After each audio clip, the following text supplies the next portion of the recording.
ओम श्री गणेशाय नमः। आज श्री नदी कथा में आज प्रस्तुत है माता रामगंगा की कथा, उनकी गाथा, अर्चना, वंदना। कथा नदियों की सुनाता, व्यथा नदियों की बताता, पूज्य जीवन दायिनी नीर महिमा गुनगुनाता, नीर महिमा गुनगुनाता, नीर महिमा गुनगुनाता।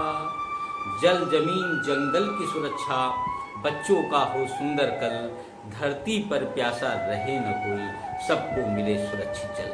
इस मूल मंत्र के साथ शक्ति, तेज, प्रकांड विद्वान, ब्राह्मण संप्रदाय की जनक भगवान परशुराम को नमन करते हैं, उनका वंदन करते हैं। ओम राम राम, ओम राम राम, परशु हस्ताय नमः। उस महान हस्ती को वंदना करते हैं। महाभारत, रामायण, भागवत पुराण एवं कल्कि पुराण में भगवान परशुराम, जिन्हें भगवान विष्णु का आवेशा अवतार व दशम अवतार माना गया है, उनके उस रूप में पूजा की जाती है। शस्त्र और शास्त्र विद्या में निपुण, पांडवों के गुरु, द्रोणाचार्य के भी गुरु, पांडवों के गुरु और दानवीर कर्ण के गुरु के रूप में उल्लेख मिलता है, गुणगान किया जाता है।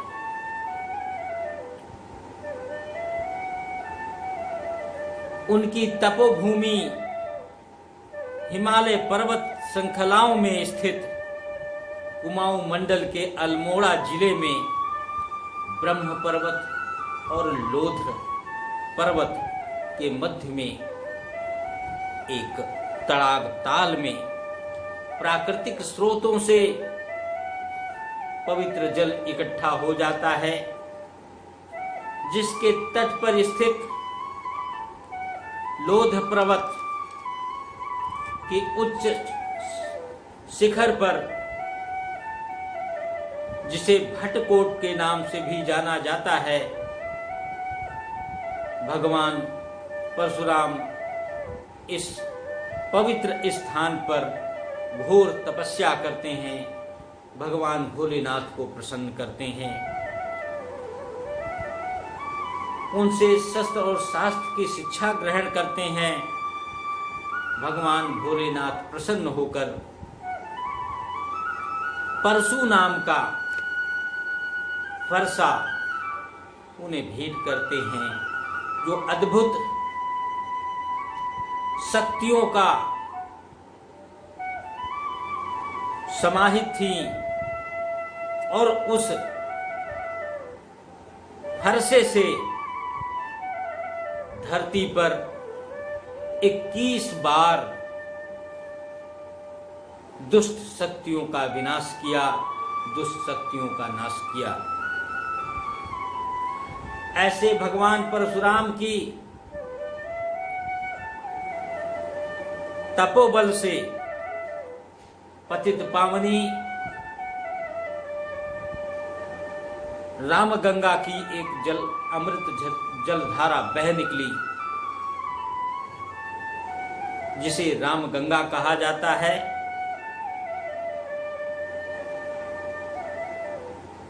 अपने उद्गम स्थान भटकोट से निकलकर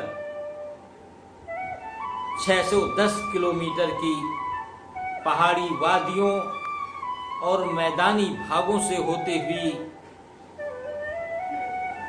कन्नौज के निकट मां गंगा से संगम करती हैं, उसमें अपना सर्वस्व समर्पित कर देती हैं।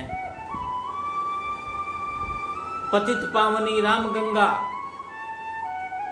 अपने अमृत रूपी जल से, अपने जीवनदायिनी जल से दोनों तटों पर हरियाली बिखेरती हैं,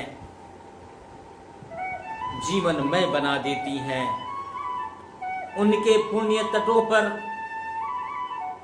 अनेकानेक प्रकार की जड़ी बूटियां, अनेकानेक प्रकार के वृक्ष, वनस्पतियां उगती हैं और इस विशेष गुणों वाली वनस्पतियां, जिनके कारण तरह तरह के वन्य जीव, वन्य प्राणी उनके रहने का आशियाना प्रदान करती हैं, उनके रहने का ठिकाना प्रदान करती हैं। ऐसी पवित्र पावनी रामगंगा, जिनके तटों पर बाघ, शेर,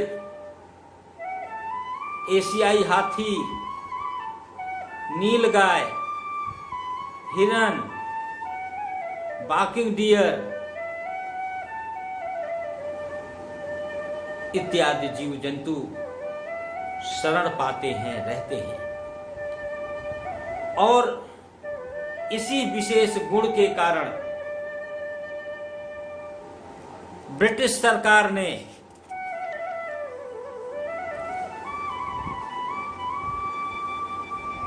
उस पवित्र स्थान को, वन विभाग को हैली नेशनल पार्क घोषित किया।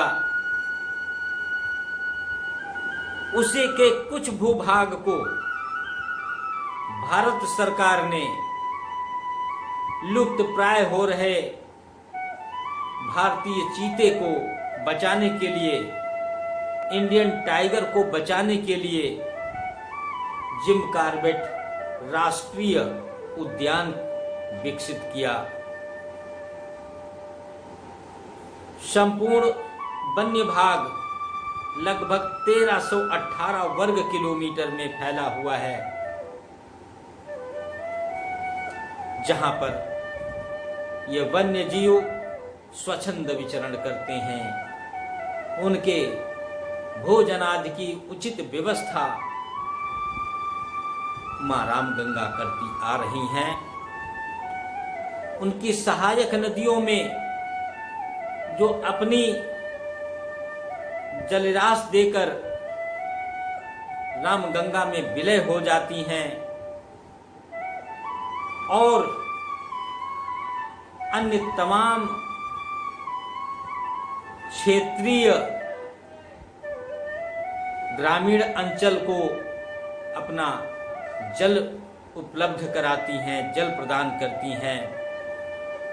विनोद, गगास, खोह, कोसी और अरली आदि नदियां विशाल भूभाग को सींचते हुए, जल प्रदान करते हुए रामगंगा में विलय हो जाती हैं। उत्तराखंड और उत्तर प्रदेश के 11 जनपदों की जीवनदायिनी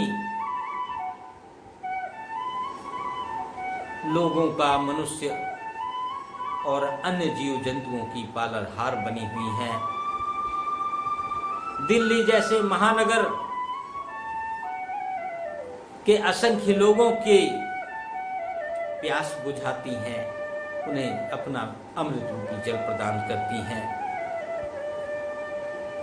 ऐसी पावन पुनीत जलदायिनी रामगंगा को सत सत प्रणाम, सत सत नमन करते हैं उनकी वंदना करते हैं, उनकी अर्चना करते हैं कि हे माँ, अपना अमृत रूपी जल सदैव प्रदान करते रहना। भगवान परशुराम का तपोबल, भगवान परशुराम की प्यारी राम गंगा, असंख्य जीव जंतुओं की आधार राम गंगा, राम जी की प्यारी गंगा आज दोहन के कारण, मानवीय संवेदनाओं में कमी होने के कारण, अपनी पूज्य जीवनदायिनी नदियों के प्रति उदासीन होने के कारण अपना मूलभूत स्वरूप से कदाचित विचलित हो रही हैं, अपना मूल स्वरूप खो रही हैं। विभिन्न कल कारखानों का रसायन युक्त विषैला